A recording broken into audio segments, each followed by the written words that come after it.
깊은 숲속 아이들은 사슴을 사냥하고 껍질을 벗깁니다. 명상을 하고 대련을 하고 달리고 플랭크를 하고 암벽을 오릅니다. 아이가 미끄러져 떨어져도 아버지는 구해주지 않습니다. 자기가 올라가야 합니다. 동생은 오빠에게 이렇게 말합니다. 거기서 안 올라가고 떨어지면 둔상이나 골절로 인한 뇌출혈 또는 비장파열로 죽을 수도 있어. 아버지는 아이에게 이렇게 말합니다.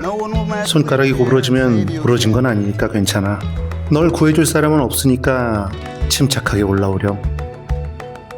아니 그게 지금 죽을 수도 있는 암벽 등반을 하는 아이에게 동생이나 아빠가 할 소리냐고요? 뭐 어쩌겠어요. 우리 인생이 실제로 그러니까요. 여긴 스파르타니까요. 작전이상. 오늘 소개할 영화는 정말 눈부시게 판타스틱한 영화인 캡틴 판타스틱입니다. 아이들이 많아서 일단 족보 정리부터 해야겠습니다. 아이들 중에 마진 보입니다. 보더반인데 보라고 부르죠. 그리고 순서대로 키엘러, 베스퍼, 렐리언, 사자, 나이. 이렇게 6명의 아이의 아버지는 이 사람 벤입니다. 이들은 숲에 삽니다. 엄마인 레슬리는 3개월 전에 이곳을 떠나 지금 병원에 있습니다. 이 가족을 앞으로 캡틴 패밀리라고 칭하도록 하겠습니다.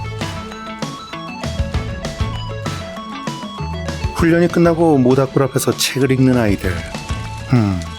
무슨 책을 읽는지 한번 볼까요?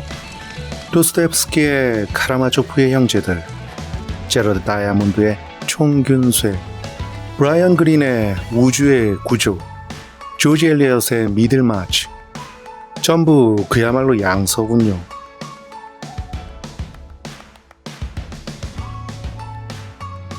독서 시간이 끝나면 음악 시간입니다. 이 아이들은 잠깐 피크닉을 온 게 아닙니다. 거의 10년을 이렇게 살아왔습니다. 그것은 아빠와 엄마인 벤과 레슬리의 인생관 때문입니다.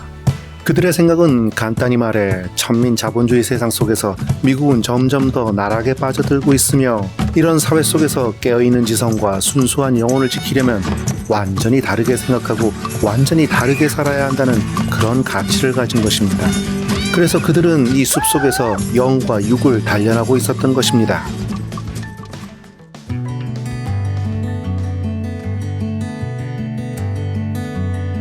그런데 책을 읽기만 하면 되는 것은 아닙니다. 언제 아빠의 질문이 있을지 모릅니다. 어디 볼까요? 블라디미르 나보코프의 세계적인 명작인 롤리타를 읽고 있는 키엘러. 롤리타는 아시다시피 12살 소녀를 향한 중년 남자의 사랑을 다룬 그런 소설입니다. 작품이 어떠냐는 아빠의 질문에 키엘러는 흥미롭다고 말합니다. 하지만 이렇게 두루뭉술한 말은 캡틴 패밀리에게는 금지어입니다. 그런 말은 무의미하기 때문이죠. 그리고 그 무의미한 말은 본질을 흐리게 되니까요. 캡틴 패밀리는 항상 명확한 표현을 해야만 합니다. 자, 여러분이라면 롤리타라는 이 작품을 어떻게 표현하시겠습니까? 키엘러는 대답합니다. 중년의 남자가 12살의 여자애를 이성적으로 사랑하는 게 불편해요. 어떠세요? 대답이 잘 된 것 같으세요? 그러자 벤이 말합니다. 그건 줄거리고 너의 관점과 견해를 말해야지. 괜히 책 한 권 잘못 읽다가 엄청 피곤해지는군요. 키엘러는 다시 대답합니다. 사랑에 빠진 남자의 관점에서 쓰여진 소설이라서 이해가 가고 공감도 되지만 또 한편으로는 성인 남자가 미성년의 소녀를 성추행하고 강간한 것이라서 역겹고 불쾌하며 도덕적으로 옳지는 않지만 그 사랑 자체는 너무나 아름다워요. 그래서 그가 싫으면서도 동시에 측은하게 느껴지는 그런 놀라운 작품이에요. 그제서야 벤은 잘했다고 말합니다. 여러분은 여러분의 아이나 조카나 학생이나 후배가 롤리타라는 책을 읽거나 영화를 볼 때 서로 어떤 대화를 주고받으실 수 있을까요?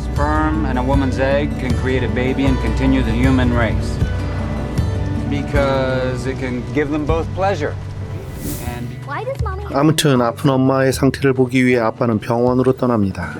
엄마를 왜 병원에 둬야 하냐고 따지는 아이들의 말을 잠시 들어볼까요? 건강한 사람이 죽으러 가는 곳이 병원이다. 미국은 교육 수준 미달의 의료 과잉이다. 의사협회는 거대 제약회사에 몸을 파는 창녀다. 그런데 왜 그런 곳에 엄마를 두고 있는가? 이것이 아이들의 말입니다. 저 아이들과는 말싸움을 하지 않는 것이 나을 것 같습니다.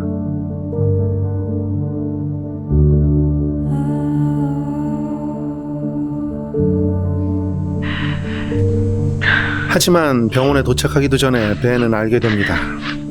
아내이자 6아이들의 엄마인 레슬리가 어젯밤에 병원에서 자살을 했다는 사실을.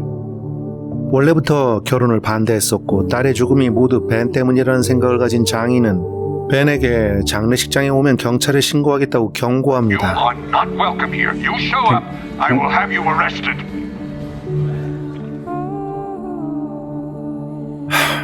아이들에게 엄마가 죽었다는 사실을 알리는 아빠. Last night, Mommy killed herself.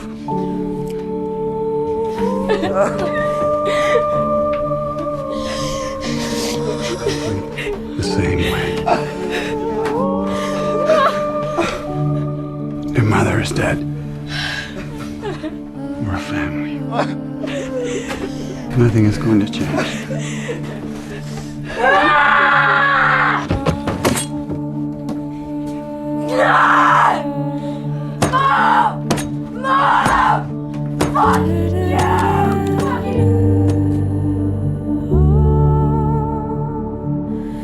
저 맑은 미소의 주인공이 바로 벤의 아내이자 캡틴 패밀리의 엄마인 레슬리입니다. 마치 떠나는 레슬리의 영혼이 잠시 찾아온 듯이 아이들을 부탁한다는 아내의 꿈을 꾸는 캡틴. But you have to take care of them for me.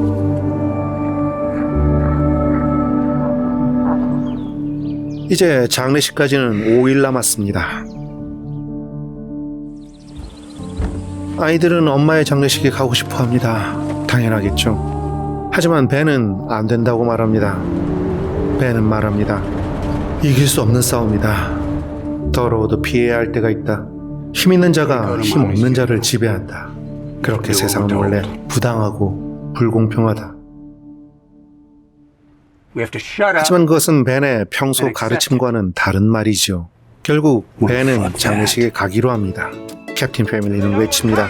민중에게 권력을 권위에 저하라.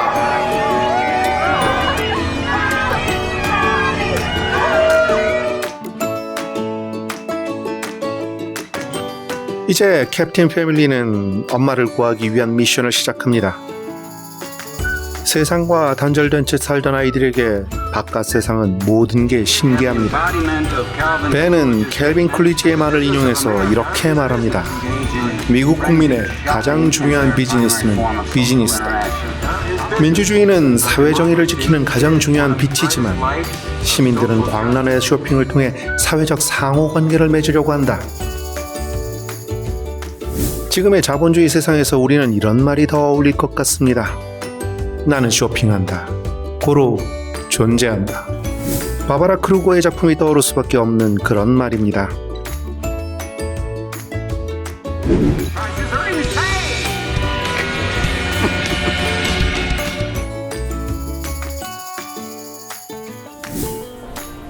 아이들은 놀랍니다. 사람들이 모두 뚱뚱하다고. 그건 사실입니다. 미국의 저소득층이 사는 곳일수록 그렇습니다. 소득이 적을수록 패스트푸드만 먹게 되니까. 사람들이 모두 하마 같다는 나이의 말에 키엘러는 생각은 자유지만 타인을 그렇게 놀리면 안 된다고 말합니다. 단지 기독교인만 빼고.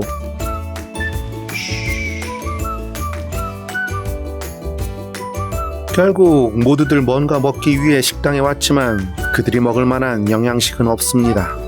밀크쉐이크가 뭔지 콜라가 뭔지도 모르는걸요. What's cola? Poison water. Okay, everyone up. We're out of here. What? No, why? Because there's no actual food on this menu. 그리고 노엄 촘스키의 생일을 축하할 때 아빠인 벤에게 항상 불만이 있던 렐리아는 그냥 남들처럼 크리스마스나 축하할 일이지 왜 노엄 촘스키 생일을 축하하냐고 하지만 벤은 인권과 지성을 고양하는 데 지대한 공헌을 한 인도주의자인 노엄 촘스키 대신 동화 속 허구의 요정을 찬양하는 것이 더 미친 짓이라고 말합니다. 여러분은 어떻게 생각하시나요?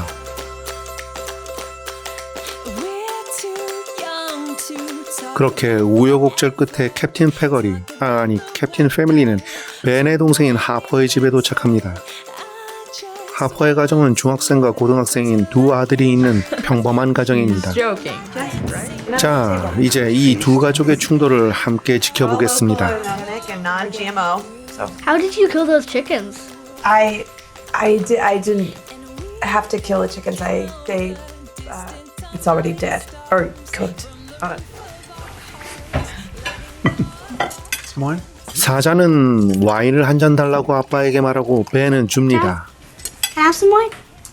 참고로 사자는 8살입니다. 하퍼는 애한테 무슨 와인을 주냐고 합니다. 마약도 아닌데 와인 한 잔 정도는 마셔도 된다는 벤. 여러분은 어떻게 생각하시나요? It's not crack.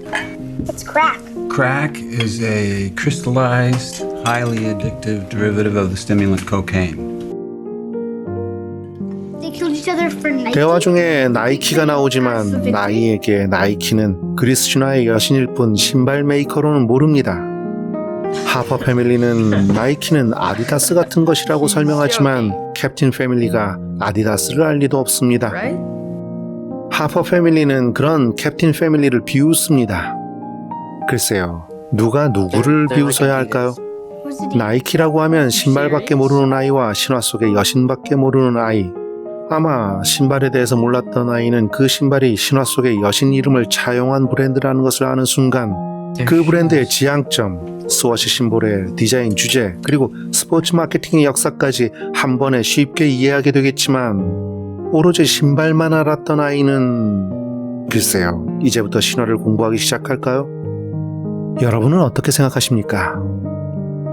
Dad, how did Aunt Leslie die? 외숙모가 어떻게 돌아가셨냐는 하퍼 아이들의 질문에 벤의 매제는 합병증으로 돌아가셨다고 두루뭉술하게 답합니다.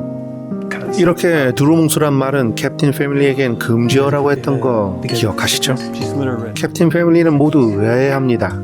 왜 사안을 정확하게 표현하지 않는가? 결국 벤은 이렇게 설명해 줍니다.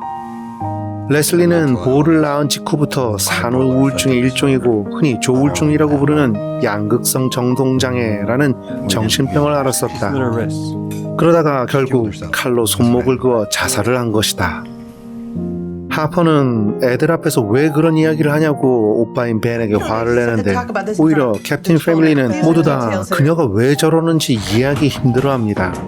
캡틴 패밀리의 입장에서 보자면 어머니가 죽은 것은 가슴 아픈 일이지만 어머니가 죽은 이유는 조울증으로 인한 자살이니까 사실을 명확하게 말하는 게 당연하지 왜 병에 걸려 죽었다고 사실이 아닌 말을 하는 걸까 하고 이해가 안 가는 것이고, 하퍼의 입장에서 보자면 그녀가 자살을 했다는 말을 굳이 애들 앞에서 그렇게 디테일하게 다 할 필요가 도대체 뭐가 있는가라는 것입니다. 여러분은 어떻게 생각하시나요?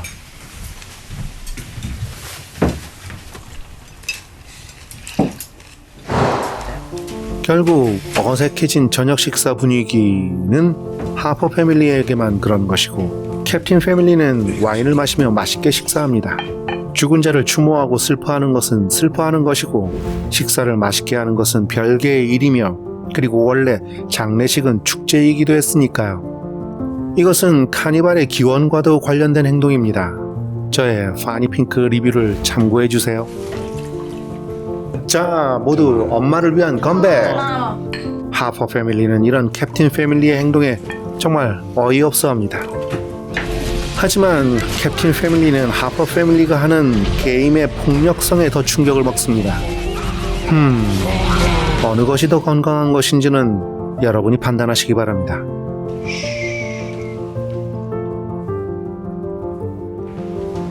그리고 하퍼와 매제는 벤에게 말합니다.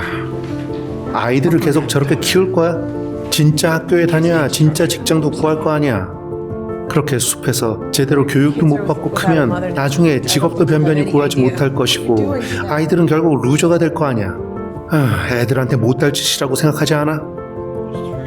하지만 벤은 당연히 그렇게 생각하지 않습니다. 간단히 말해 하퍼는 오빠는 애들을 죽이고 있어 라고 하는 것이고, You're gonna get them killed. Yeah, what you're doing to them. I'm saving their lives. That's what I'm doing. 벤은 애들을 진정 살리려면 이렇게 해야 해 라고 말하는 것입니다. You sound so ridiculous. 같은 일을 두고 한쪽에선 죽는다는 것이고 다른 쪽에선 산다는 것입니다. 여러분은 어떻게 생각하시나요? They're children. They need to go to school. They need to learn about the world. 결국 벤은 조카들을 부릅니다. 그리고 질문합니다. 권리장전이 무엇이지? 13살 중학생의 대답은 뭔가 비용에 대한 것이 아닐까요? 권리장전을 영어로 Bill of Rights라고 하니까 B를 계산서로 이해하고 What something cost 라고 답한 것입니다. 그리고 15살 고등학생인 조카의 대답은 정부에서 정한 미국인의 권리가 최대한의 대답이었습니다. Rights that people have in America and stuff. Would you please come down here a moment, sweetie? 그러자 8살의 사자를 부르는 벤, 똑같이 묻습니다. 권리장전이 무엇이지? Bill of Rights. 잠깐, 그나저나 저는 이 사자 역의 슈리 크룩스에게 반했습니다.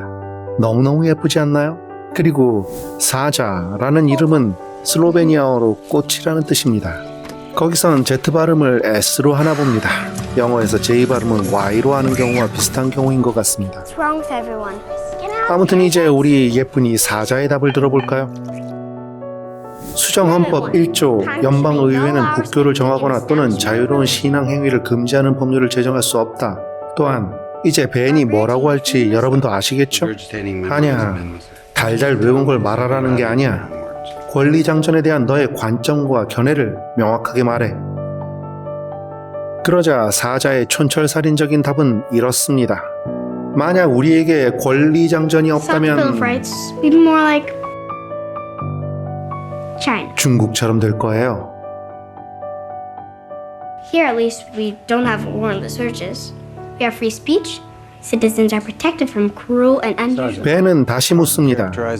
이것을 2010년의 시민연합에 대한 대법원의 판결과 연결시키면 어떻게 되는 거지? 8살의 사자는 다시 답합니다. 기업은 개인과 마찬가지로 무제한 선거자금 후원이 가능해져서 결국엔 돈을 대는 기업과 로비스트가 이 나라를 지배하게 될 거예요. Lobbies do fund candidates. 그렇습니다. 이 영화가 나온 2016년엔 미국에 대선이 있었죠. 그렇게 트럼프가 대통령이 되었습니다. 그리고 지금의 미국은 어떤가요? 벤과 사자의 말에서 틀린 부분이 있을까요? 여러분은 어떻게 생각하시나요?